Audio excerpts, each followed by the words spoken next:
Gravy செய்ய போறோம். வாங்க எப்படி செய்யணும்னு பார்க்கலாம். இப்போ 200 ஸ்பூன் ஊற்றிக்கலாம்.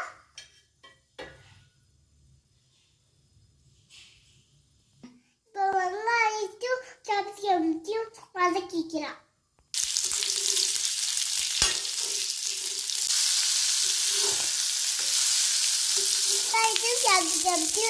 எடுத்துடலாம். இப்போ அதுலேயே வெங்காயம் தக்காளி வதக்கிக்கலாம். இப்போ மிக்ஸ் பண்ணிக்கலாம். இப்போ அவ்வளோதான், வெங்காயம் தக்காளி வெந்துச்சு. ஆற வச்சு மிக்சியில் அடிச்சிட்டு வந்துடலாம்.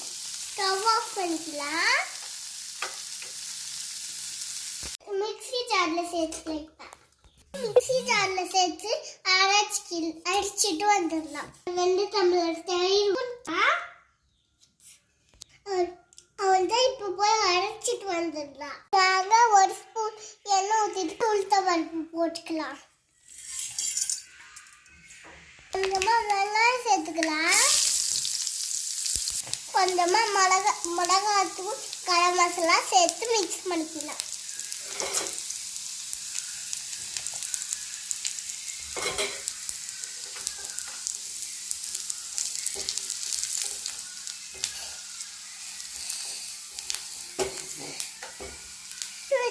தக்காளி வெங்காயம் பேஸ்ட்ல கொஞ்சம் தண்ணி ஊற்றிக்கலாம்.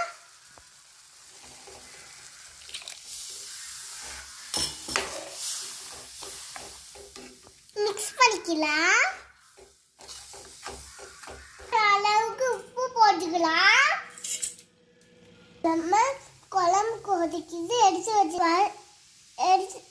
வதக்கி வச்சுட்டு குழம்பு மிளகாய் சேர்த்துக்கலாம்.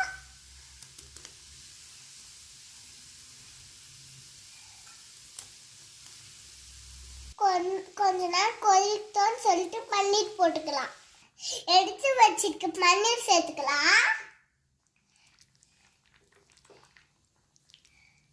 கொத்தமல்லி தூவி ஸ்டவ் ஆஃப் பண்ணிக்கலாம்.